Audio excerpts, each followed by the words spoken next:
இன்றைய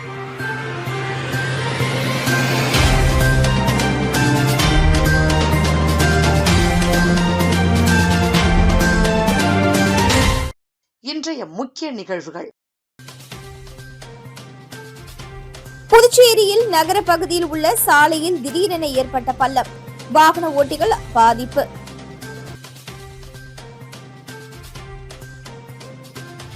படகு நிறுத்துமிடத்தில் உள்ள சுடுகாட்டை அகற்றக் கோரி கடலில் இறங்கி போராடிய மீனவர்கள் தேர்தலையும் புறக்கணிக்கப் போவதாக அறிவிப்பு.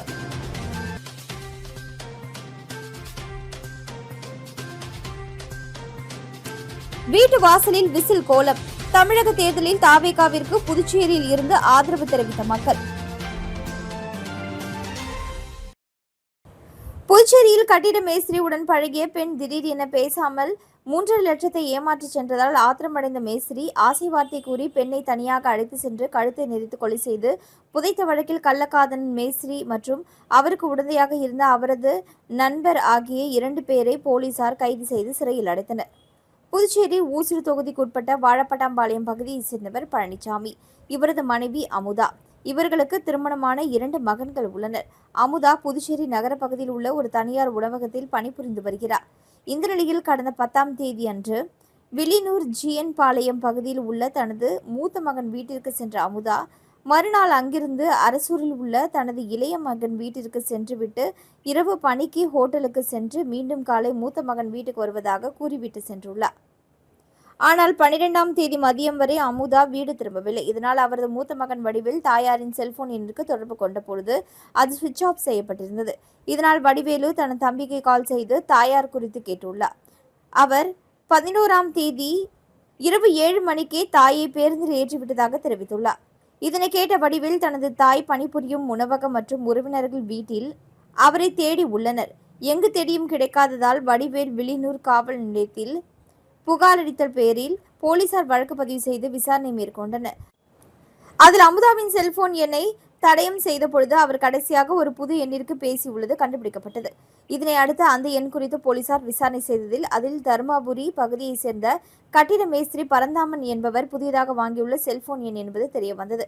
இதனை அடுத்து வில்லியனூர் போலீசார் பரந்தாமனை காவல் நிலையம் அழைத்து சென்று விசாரணை செய்தனர். அதில் சில ஆண்டுகளுக்கு முன்பு அமுதா பரந்தாமனிடம் கட்டிட கூலி வேலை செய்யும் பொழுது இருவருக்கும் பழக்கம் ஏற்பட்டதாகவும் இவர்கள் இடையே ஏற்பட்ட பழக்கத்தின் காரணமாக அமுதாவிற்கு 3.5 லட்சம் ரூபாய் கடன் தந்துள்ளார். பின்னர் அமுதாவை கட்டிட பணியை விட்டுவிட்டு ஹோட்டலில் பணிக்கு சேர்ந்துள்ளார். அதற்கு பின்னர் அவர் பரந்தாமனிடம் பேசுவதை முற்றிலுமாக தவிர்த்து விட்டார். இதில் சோகமடைந்த பரந்தாமன் தன்னுடன் பேசும்படி அமுதாவை வற்புறுத்தியுள்ளார். ஆனால் அவர் பேச மறுத்துவிட்டதால் தான் கொடுத்த 3.5 லட்சம் ரூபாய் பணத்தை பரந்தாமன் திருப்பி கேட்டுள்ளார். அதற்கு தனது மகன்களை வைத்து தகராறு செய்து விடுவேன் என அமுதா மிரட்டியுள்ளார். இதில் ஆத்திரமடைந்த பரந்தாமன் கடந்த 11ஆம் தேதி இரவு அமுதாவிடம் செல்போனில் தொடர்பு கொண்டு முக்கியமான விஷயம் தொடர்பாக நேரில் சந்திக்க வேண்டும் என கூறி அவர் பணிபுரியும் ஹோட்டலுக்கு சென்று அங்கிருந்து ஆசை வார்த்தை கூறி அவரை இருசக்கர வாகனத்தில் ஏற்றிக்கொண்டு விழுப்புரம் மாவட்டம் பூத்துறை கிராமத்தில் உள்ள முந்திரி தோப்பிற்கு அழைத்து சென்று தனிமையில் இருந்த பின்னர் தனது பணத்தை கேட்டு தகராறு செய்து தான் மறைத்து வைத்திருந்த கயிற்றால் அமுதாவின் கழுத்தை நெரித்து கொலை செய்துள்ளார். பின்னர் தனது நண்பர் விஜயை அழைத்து அதே பகுதியில் குழி தோண்டி புதைத்துவிட்டு சென்றது விசாரணையில் தெரியவந்தது. இதனைத் தொடர்ந்து புதைக்கப்பட்ட உடலை போலீசார் தோண்டி எடுத்து உடற்கூறு ஆய்வுக்காக அரசு மருத்துவமனைக்கு அனுப்பி வைத்து உறவினர்களிடம் ஒப்படைத்தனர். தொடர்ந்து பரந்தாமனின் நண்பர் விஜய் என்கிற விஜயேந்திரனை கைது செய்த போலீசார் இருவரையும் நீதிமன்றத்தில் ஆஜர்படுத்தி காலாப்பட்டு மத்திய சிறையில் அடைத்தனர். கள்ளக்காதல் விவகாரத்தில் பெண் கழுத்தை நெரித்து கொலை செய்யப்பட்ட சம்பவம் புதுச்சேரியில் பெரும் பரபரப்பை ஏற்படுத்தியுள்ளது.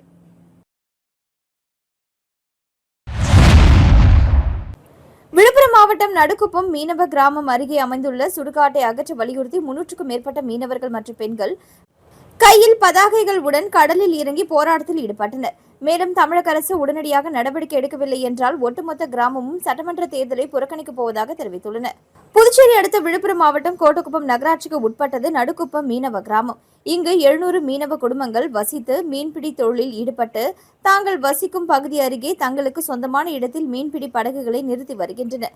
இதனிடையே அருகே வசிக்கும் ஆதிதிராவிட மக்கள் கடந்த 30 ஆண்டுகளுக்கு மேலாக மீன்பிடி படகுகள் நிறுத்தும் இடத்தில் சடலங்களை அடக்கம் செய்து சுடுகாடாக பயன்படுத்தி வருவதாகவும் அவர்களுக்கு மாற்றிடம் இருந்தும் தொடர்ந்து இந்த பகுதியை அவர்கள் சுடுகாடாக பயன்படுத்தி வருவதால் பூமிக்கு அடியில் இருந்து குடித்தண்ணீர் எடுக்கும் பொழுது சடலமானது குடித்தண்ணீரில் கழிவாக கலப்பதாகவும் கடலுக்கு மிக அருகாமையில் சடலத்தை புதைப்பதால் கடல் அரிப்பின் பொழுது சடலம் அடித்து கடலுக்கு செல்வதால் இதை மீன்கள் உட்கொள்கிறது. அந்த மீன்களை மீண்டும் மனிதர்கள் சாப்பிடும்போது பலவிதமான நோய்கள் உருவாவதாகவும் கடந்த 20 ஆண்டுகளுக்கு மேலாக சட்டமன்ற உறுப்பினர், மாவட்ட ஆட்சியர் உள்ளிட்ட அனைத்து அரசு அதிகாரிகளிடமும் இது குறித்து புகார் மனு அளித்தும் பல்வேறு கட்ட போராட்டங்கள் நடத்தியும் இதுவரை எந்த நடவடிக்கையும் எடுக்கவில்லை என கூறி அப்பகுதி மீனவர்கள் மற்றும் பெண்கள் 300க்கும் மேற்பட்டோர் கைகளில் பதாகைகளை ஏந்தி கடலில் இறங்கி போராட்டத்தில் ஈடுபட்டனர்.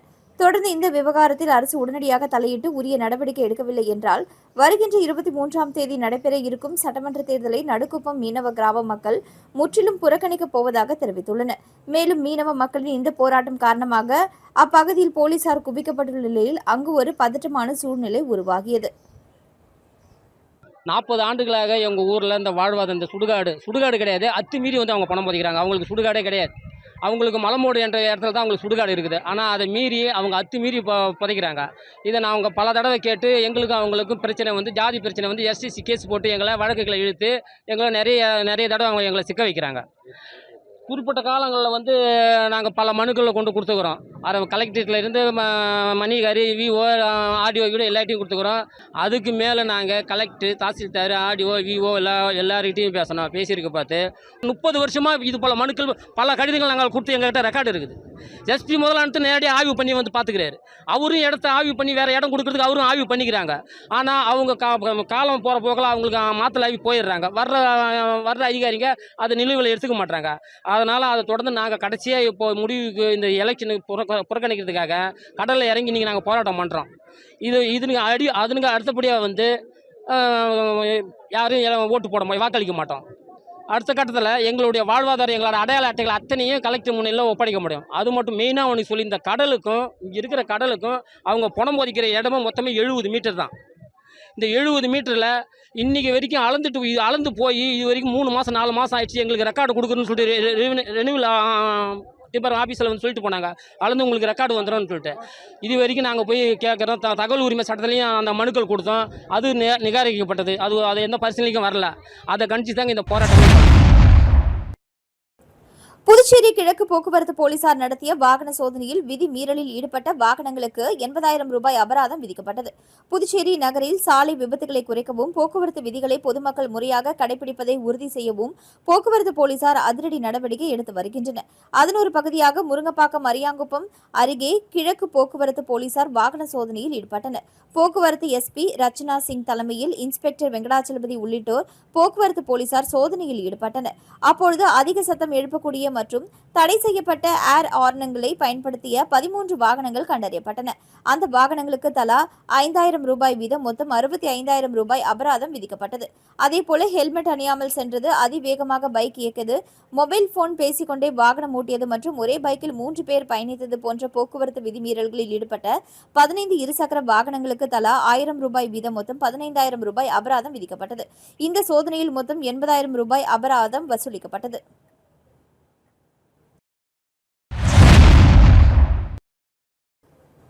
புதுச்சேரி 45 அடி சாலையில் அடிக்கடி ஏற்படும் திடீர் பள்ளங்களால் வாகன ஓட்டிகளுக்கு பெரும் இடையூறாகவும் விபத்துகளை ஏற்படுத்தும் அபாயமாகவும் உள்ளது என பொதுமக்கள் தெரிவித்துள்ளனர்.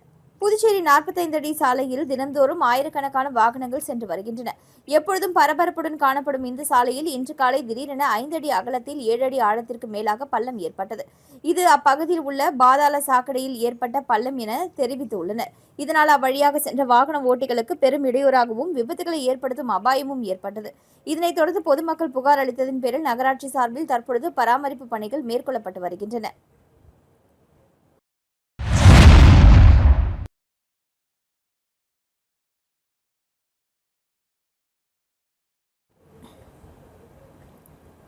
லால்குடியில் லீமா ரோஸ் மார்டினுக்கு ஆதரவாக இந்திரகுல பெண்கள் நலசங்கம் சுயேட்சை வேட்பாளர் பொன் சிலம்பு ஆதரவு தெரிவித்துள்ளார்.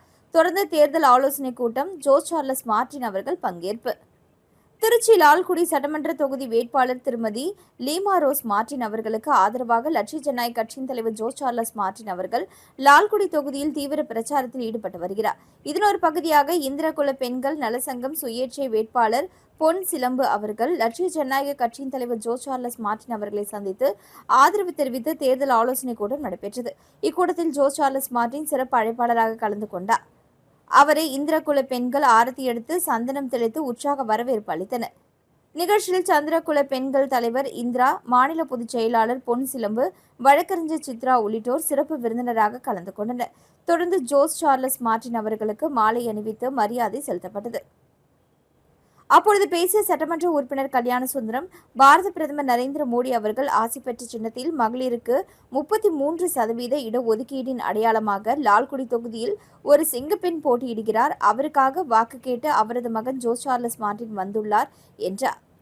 தொடர்ந்து பேசிய சட்டமன்ற உறுப்பினர் ரிச்சர்ட் ஜான்குமார், மக்களின் குறைகளை கண்டறிந்து அவற்றை நிவர்த்தி செய்ய ஜோ சார்லஸ் மார்டின் வந்துள்ளார். அவர் புதுச்சேரியைப் போல லால்குடி தொகுதியையும் மாற்றுவார். அடுத்த 5 ஆண்டுகளில் 20 ஆண்டுகளாக இல்லாத மாற்றத்தை மக்கள் காண்பார்கள் என்று தெரிவித்தார்.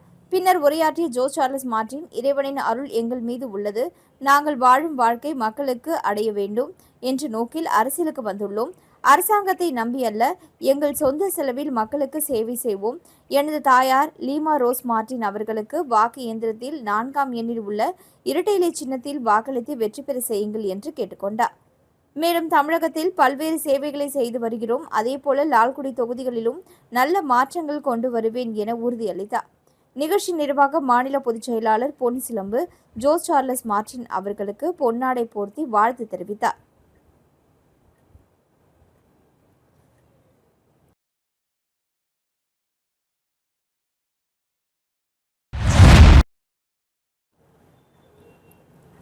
புதுச்சேரி அரசு மேல்நிலைப் பள்ளிகளில் +1 மாணவர் சேர்க்கைக்கான விண்ணப்பங்கள் வரும் 20ஆம் தேதி முதல் வழங்கப்பட உள்ளது. இதுகுறித்து பள்ளிக் கல்வி இயக்கக இணை இயக்குநர் சிவகாமி வெளியிட்டுள்ள செய்திக்குறிப்பில், புதுச்சேரி பகுதியில் உள்ள அரசு மேல்நிலைப் பள்ளிகளில் 2026-27ஆம் கல்வியாண்டிற்கான +1 மாணவர் சேர்க்கை துவங்க உள்ளது. 10ஆம் வகுப்பு பொதுத் தேர்வில் தேர்ச்சி பெற்ற மாணவர்கள் வரும் ஏப்ரல் 20ஆம் தேதி முதல் அனைத்து அரசு மேல்நிலைப் பள்ளிகளிலும் சேர்க்கைக்கான விண்ணப்பங்களை பெற்றுக் கொள்ளலாம். மாணவர்கள் தாங்களே சேர விரும்பும் பள்ளிகளிலேயே விண்ணப்பங்களை பெற்று அதனை பூர்த்தி செய்து அதே பள்ளிகளிலேயே சமர்ப்பிக்க வேண்டும்.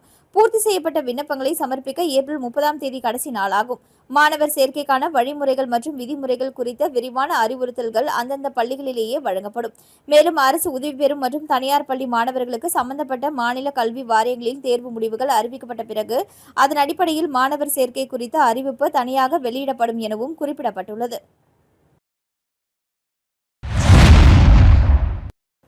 பார்லிமென்டில் அனல் பறந்த காரசாரமான விவாதத்தை முதல்வர் ரங்கசாமி வாட்ச் கடையில் பார்த்தார். மகளிர் இட ஒதுக்கீடு சட்டத்தை நிறைவேற்றும் நோக்கில் சிறப்பு பார்லிமென்ட் கூட்டத்தொடர் நேற்று முன்தினம் முதல் நடைபெற்று வந்தது.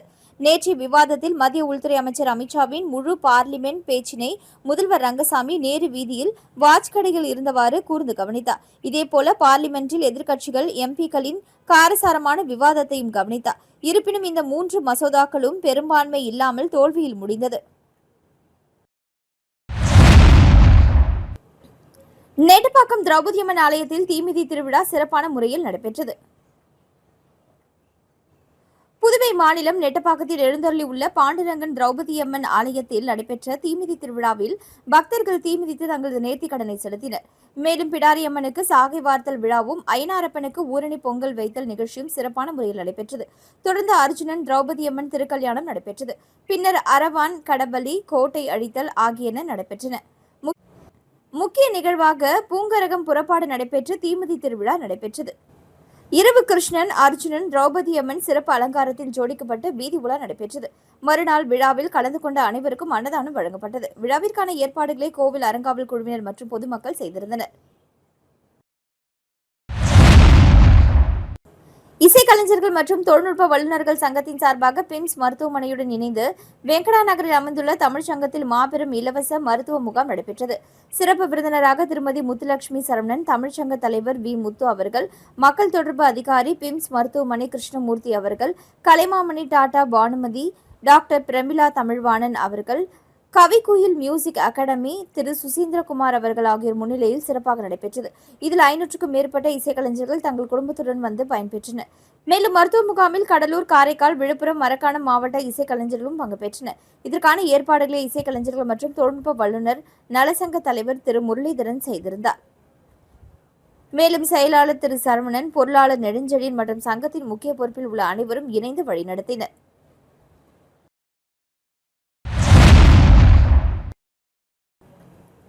மதர்ஸ் ஆதரவற்றோர் முதியோர் இல்லத்தின் 6ஆம் ஆண்டு துவக்க விழா வெகு சிறப்பான முறையில் நடைபெற்றது. புதுச்சேரி மாநிலம் உழவர்கரை சட்டமன்ற தொகுதிக்கு உட்பட்ட மூலக்குளம் பகுதி அன்னை தெரேசா நகர் பகுதியில் இயங்கி வரும் மதர்ஸ் ஆதரவற்றோர் முதியோர் இல்லம் அறக்கட்டளை 6ஆம் ஆண்டு துவக்க விழா வெகு சிறப்பான முறையில் நடைபெற்றது. 6ஆம் ஆண்டு துவக்க விழாவினை முன்னிட்டு குத்துவிளக்கேற்றி நிகழ்ச்சி துவக்கி வைக்கப்பட்டது. இதில் சிறப்பு விருந்தினராக ராமன், எதின் செமிஷ், எட்வின், சக்திவேல், பரசுராமன், சக்தி உள்ளிட்ட முக்கிய பிரமுகர்கள் பலர் கலந்து கொண்டு விழாவினை சிறப்பித்தனர். தொடர்ந்து அறக்கட்டளையில் உள்ள முதியோர்களுக்கு நலத்திட்ட உதவிகளாக இலவச புடவைகள் வழங்கப்பட்டது. தொடர்ந்து 6ஆம் ஆண்டு துவக்க விழாவினை முன்னிட்டு அன்னதானம் வழங்கப்பட்டது. நிகழ்ச்சிக்கான ஏற்பாட்டினை மதர்ஸ் ஆதரவற்றோர் முதியோர் இல்லம் அறக்கட்டளை நிறுவனர் கீதா சந்துரு வெகு சிறப்பான முறையில் செய்திருந்தார்.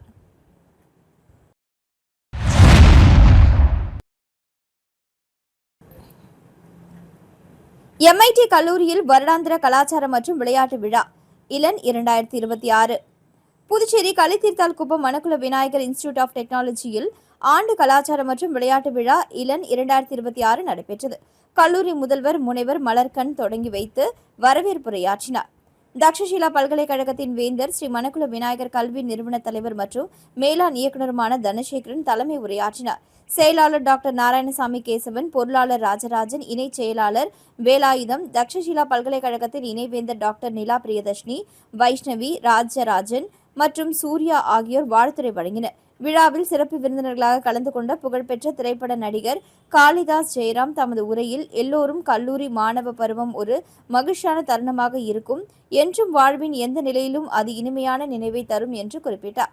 இந்த நிகழ்ச்சியில் சிறப்பு விருந்தினர்களாக மிஸ் கேதிகா சர்மா, அனிஷ்மா, அனில்குமார் மற்றும் DJ தீபிகா கலந்து கொண்டு விழாவினை சிறப்பித்தனர்.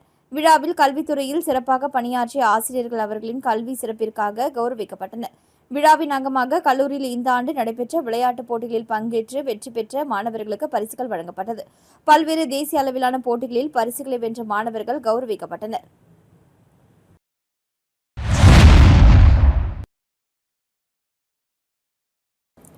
புதுச்சேரியில் விசில் கோலம் தமிழக வெற்றி கழகத்திற்கு ஆதரவு கோரி பிரச்சாரம் தீவிரம். தமிழக வெற்றி கழகத்தின் தலைவர் விஜய் தேர்தல் வாக்குறுதியின் பொழுது பொதுமக்கள் தங்கள் வீடுகளில் கட்சியின் சின்னமான விசில் சின்னத்தை கோலமாக இட்டு ஆதரவு தெரிவிக்குமாறு கேட்டுக்கொண்டிருந்தார். இந்த அழைப்பை தொடர்ந்து பல இடங்களில் கட்சியினரின் பிரச்சார நடவடிக்கைகள் தீவிரமாக நடைபெற்று வருகின்றன. அதன் ஒரு பகுதியாக புதுச்சேரி உழவர்கரை தொகுதியில் போட்டியிடும் வேட்பாளர் வழக்கறிஞர் சசிபாலன் தலைமையில் கட்சி நிர்வாகிகள் இணைந்து அவரது இல்லத்தில் தமிழக வெற்றி கழகத்தின் விசில் சின்னத்தை பிரம்மாண்டமாக கோலமாக வரைந்து ஆதரவை வெளிப்படுத்தினர். இந்த நிகழ்வில் கட்சி நிர்வாகிகள் மற்றும் ஆதரவாளர்கள் பலர் கலந்து கொண்டு உற்சாகமாக பங்கேற்றனர். மேலும் இந்த நிகழ்வின் மூலம் வரவிருக்கும் தமிழக சட்டமன்ற தேர்தலில் வெற்றி கழகத்திற்கு பொதுமக்கள் முழுமையான ஆதரவை அளிக்க வேண்டும் என வலியுறுத்தப்பட்டது. இதுபோன்ற கோல பிரச்சாரங்கள் மூலம் பொதுமக்களிடம் கட்சியின் சின்னத்தை எளிதில் கொண்டு சேர்க்கும் முயற்சியாக இது பார்க்கப்படுகிறது.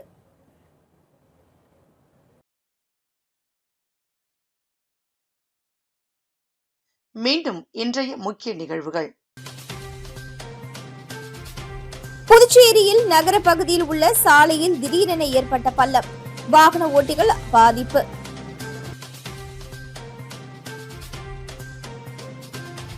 படகு நிறுத்துமிடத்தில் உள்ள சுடுகாட்டை அகற்ற கோரி கடலில் இறங்கி போராடிய மீனவர்கள் தேர்தலையும் புறக்கணிக்கப் போவதாக அறிவிப்பு.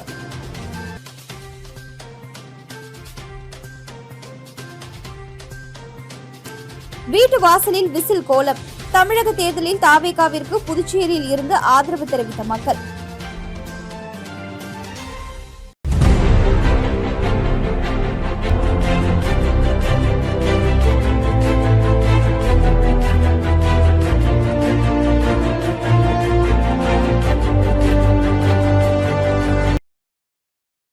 செய்திகளை உடனுக்குடன் தெரிந்து கொள்ள மெட்ரோ யூடியூப் சேனலை சப்ஸ்கிரைப் செய்யவும்.